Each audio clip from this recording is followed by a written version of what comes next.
Di ba? Anyway, pinagkaguluhan po doon, mga kababayan, yung ating Pangulo, pati si Lisa Marcos. Kaya siguradong magpuputok na naman ang butsi, mga kababayan ng mga DDS, kasi laging mainit yung pagtanggap sa ating Pangulo sa kanyang pagbisita sa mga Filipino community sa iba-ibang bansa, sa Malaysia, during the ASEAN Summit, pagkatapos dito naman po sa Epic Leader Summit sa South Korea. Di ba? At ang maganda sa ating Pangulo, mga kababayan, talagang ang sinusulong niya, yung interes ng ating bansa, mapaganda ang ating ekonomiya, ang relasyon sa iba-ibang mga bansa, para po yung ating mga kababayang Filipino, kung baga mag-abroad, yung choice nila na mag-abroad, hindi yung napipilitan para makahanap ng magandang trabaho, magandang sweldo.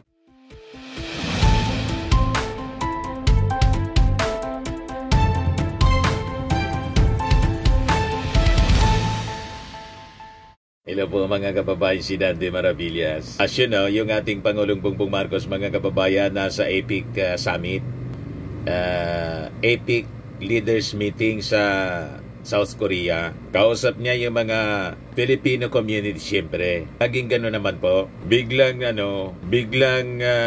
nagulat yung ating Pangulo sa tunog na parang baril. Ayan habang nagsasalita yung ating Pangulo, andito po ang ating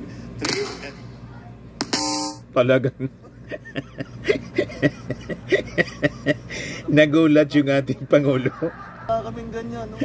Diyos kami. Trade and Industry Secretary. Talagang mabibigla ka pag Akala ko po nga tunog ng baril, putok ng baril. Ulitin natin. After na ipakilala ni DFA Secretary Lazaro, mga kababayan, yung ating Pangulo. Ayan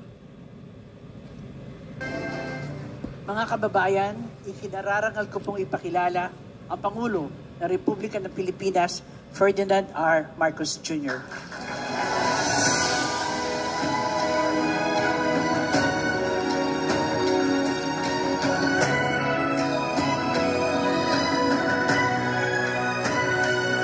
Maraming salamat sa ating patatagalin ko yung speech ko para hindi napilitan magpakain sa ambassador. Patatagalin daw yung speech niya para mapilitan magpakain si ambassador. Ating Secretary of Foreign Affairs, Secretary Tess Lazaro. Ipapakilala ko po sa inyo lahat ng mga iba't ibang kasama namin na mga kalihim ng iba't ibang departamento po ng ating pamahalaan. Andito po ang ating Grabe yung ano naman yung introduction mo? Wala kaming ganyan, no? Diyos kami. Trade and Industry Secretary. Grabe yung pagkagulat ng ating Pangulo.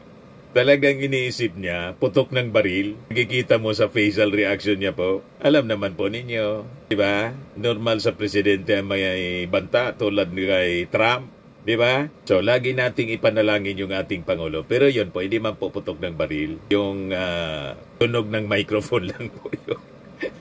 Di ba? Anyway, pinagkaguluhan po doon, mga kababayan, yung ating Pangulo, pati si Lisa Marcos. Kaya siguradong magpuputok na naman ang butsi, mga kababayan ng mga DDS, kasi laging mainit yung pagtanggap sa ating Pangulo sa kanyang pagbisita sa mga Filipino community sa iba-ibang bansa, sa Malaysia, during the ASEAN Summit, pagkatapos dito naman po sa Epic Leader Summit sa South Korea. Di ba? At ang maganda sa ating Pangulo, mga kababayan, talagang ang sinusulong niya, yung interes ng ating bansa, mapaganda ang ating ekonomiya, ang relasyon sa iba-ibang mga bansa, para po yung ating mga kababayang Filipino, kung baga mag-abroad, yung choice nila na mag-abroad, hindi yung napipilitan para makahanap ng magandang trabaho, magandang sweldo. Di ba po? O ito yung pagpakilala niya kay First Lady Lisa Marcos, siyempre,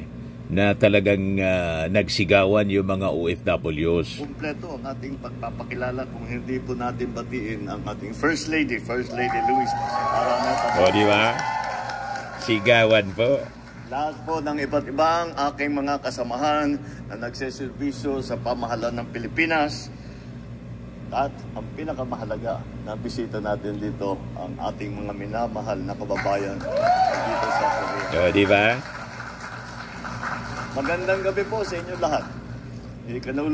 Kinalulugod ko pong makasama kayong lahat dito sa Busan ngayong gabi. Alam ko po na marami sa inyo ay galing pa sa iba't ibang parte ng Korea. Kasama ang inyong mga pamilya, mga bata, kapatid, mga magulang.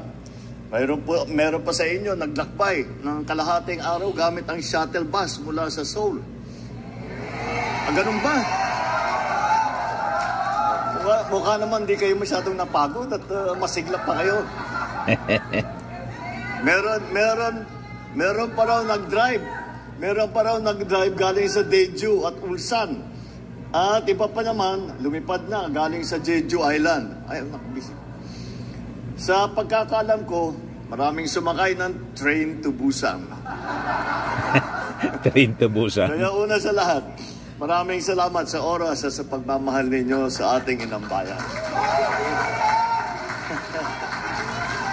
Dahil kahit naman malayo kayo, ramdam namin sa Pilipinas ang inyong suporta, ang inyong malasakit.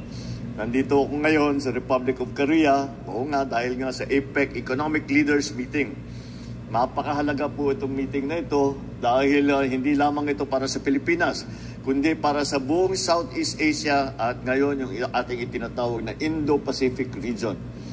Dito nagkakaisa mga bansa sa rehiyon para pag-usapan kung paano natin mapapalakas ang ating mga ekonomiya. Mas mapapabilis ang palitan ng produkto at serbisyo at masisiguro na ang bawat mamayan, lalo na ang ordinaryong Pilipino na may maliliit na negosyo sila ay kasama sa ating pag-uunlad. Para sa Pilipinas, malaking tulong ang APEC. Pinag-usapan sa APEC kung paano mapadali ang pagpapasok sa negosyo. Mas maraming negosyo, mas maraming trabaho. Mas maraming trabaho, mas maraming oportunidad at mas matibay na ekonomiya para sa ating mga pamilya. Mahalaga din ang APEC sa Education and Skills Exchange. Dahil sa mga partnership sa ilalim ng APEC, mas maraming kabataan ay may access ngayon sa training at sa scholarship opportunity, lalo sa digital skills, science at technology. Alam nyo po, dahil sa bilis ng takbo ng progreso ng teknolohiya, lahat po ng ating mga manggagawa ay kailangan madalas mag-training dahil 6 na buwan, nagbago na yung teknolohiya. Wala pang 1 taon, nagbago na nun, kailangan mag-aral ulit. Kaya ito po ay malaking pagkakataon para sa ating mga Pilipinong manggagawa na mabigyan ng magandang training na bagay doon sa mga hinahanap na skill set ng ating mga employer. Kaya napakahalaga po para sa atin yan. Dahil ang lagi kong namang sinasabi, kami pagka pinag-usapan namin ng ekonomiya, basta para sa amin, ang pinakamalaking asset talaga ng Pilipinas ay ang ating mga manggagawa. The Filipino worker is as good a worker as you will find anywhere in the world. Kaya kailangan ihanda natin ang ating mga kabataan sa kinabukasan para hindi na nila kailangan mga ibang bansa kung ayaw na nila. Ang sinasabi po natin, pagka naayos po natin at mapagandahin natin ang mabuti ang Pilipinas, traveling abroad, working abroad will be a choice. Dahil gusto nyo, may magandang pwesto kayong nakita, pero hindi ibig sabihin, wala kayong mahanap na trabaho sa atin. Kaya diyan po ang aming hangarin, yan ang layunin po namin. Kaya diyan, para patungo diyan sa ganyan sitwasyon tayo ay nagtatrabaho para pagandahin ang Pilipinas. Subalit, mga kababayan ko, hindi lamang trabaho o ekonomiya ang mahalaga. Kaya gusto kong makita at makausap kayo dito sa Korea dahil gusto kong iparating ang pasasalamat ng buong bansa natin sa inyong sakripisyo, sa disiplina ninyo, sa trabaho na ginagawa ninyo, at sa kabutihan na inyong ipinapakita sa mga Koreano. My fellow Filipinos, I want to assure you, hindi kayo namin nakakalimutan.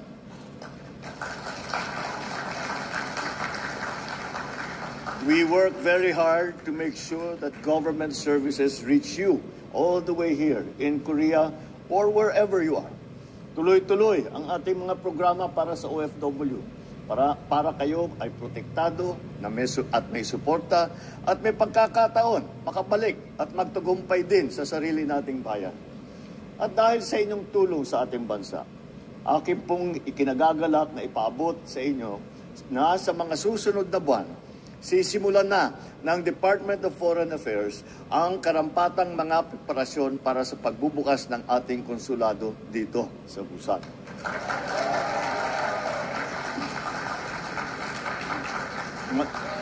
Sa madaling sabi, sa susunod na taon ay may magbubukas na Philippine Consulate General dito.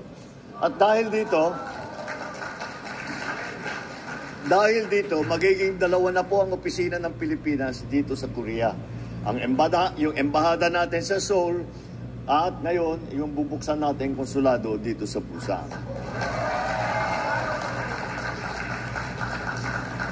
Ang pagtatayo ng konsulado ay isang mahalagang hakbang upang mas mapalapit ang serbisyo ng ating pamahalaan sa bawat Pilipino dito sa Busan at sa mga karatig na lugar tulad ng Ulsan at Gimhae.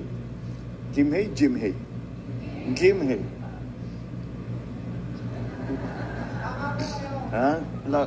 Hindi pa namin nakikita sa Batak yung ganun, kaya hindi ko alam ang pronunciation.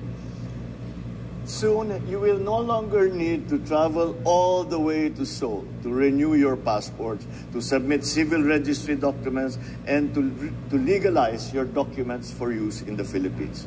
Isa pang magandang balita, ang pagbubukas ng SSS office natin dito sa Philippine Embassy sa Seoul. Mapapadali na po ang pag-aasikaso ng mga benepisyo at serbisyo mula sa SSS tulad ng membership, contributions, mga claim na hindi na kailangan umuwi pa sa Pilipinas. In the coming days, while participating in the APEC Economic Leaders Meeting in Gwangju, I will push for initiatives that directly impact the daily lives of our people. Support micro, small, and medium enterprises, yung ating tinatawag na MSMEs. Dahil po, halos sa 99% po ng negosyo, lalo na sa Pilipinas, ay MSME. Kaya't kailangan po nating alagaan ang mga nagpapatayo ng maliliit na negosyo. At para naman sila ay mapalago, hindi naman sila naiiwanan sa mga oportunidad na nandyan, basta't maipalaman natin sa kanila. We will include digital trade opportunities, food and energy security, create sustainable jobs for our workers both at home and abroad. These are not abstract goals na mga naintindihan lamang ng mga ekonomista, mga profesor. Ito ay mga praktikal na ating maaring gawin upang pagandahin ang ating ekonomiya, to make it more inclusive and to make it more resilient. Alam niyo po, isa sa pinakamalaking issue sa panahon ngayon, lalo na sa Pilipinas, ay yung climate change. At marami talaga, kasi sigurado ko na babalitaan ninyo, ay dinadaan na madalas tayong daanan ngayon na malalakas na bagyo, ay nalindol pa tayo nung nakarang ilang linggo.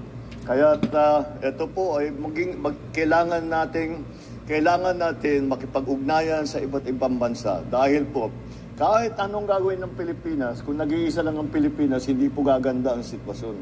Kailangan po magsama-sama lahat. It is the first, I always describe climate change as the first truly global problem. And the reason I call it that is every single citizen of the world is affected by climate change. And furthermore, the only solution to climate change is for every single citizen of the world also to contribute.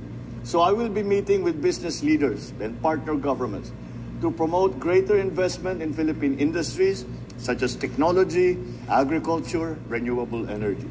Every collaboration we make means more livelihood, more learning, more hope for Filipino families. So our participation in APEC 2025 shows that the Philippines is an active and responsible partner in building in building a new, more innovative, fairer, and interconnected Asia-Pacific region. We all stand ready to work with our neighbors to ensure that progress is shared.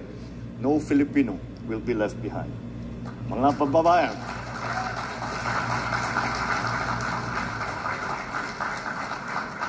kababayan, kayo ang inspirasyon ng bawat Pilipino. Dahil sa sipag ninyo, sa tapang ninyo, sa pagmamahal ninyo sa pamilya at sa ating bayan, wala na po kayong katulad. Kaya mula sa puso ko, maraming salamat sa inyong lahat. Huwag po natin kalimutan, patuloy nating itaas ang bandera ng Pilipinas. Mabuhay ang Pilipinas! Mabuhay ang bawat Pilipino dito sa Republic of Korea! May God bless all Filipinos and their family members in Korea. Maraming salamat sa inyo lahat at magandang gabi po sa inyo lahat. Muli, ang Pangulo ng Republika ng Pilipinas, Ferdinand R. Marcos Jr. Diba? Ganyan sa kamahal ang ating mga kababayang Pilipino. At wala kang marinig na masasamang salita galing sa ating Pangulo. O diba? Ito yung video, mga kababayan, ng APEC leaders meeting sa sa Busan. Yan sinasalubong ng leader ng South Korea yung mga world leaders. Yan yung ating Pangulo with South Korean President Lee Jae-myung.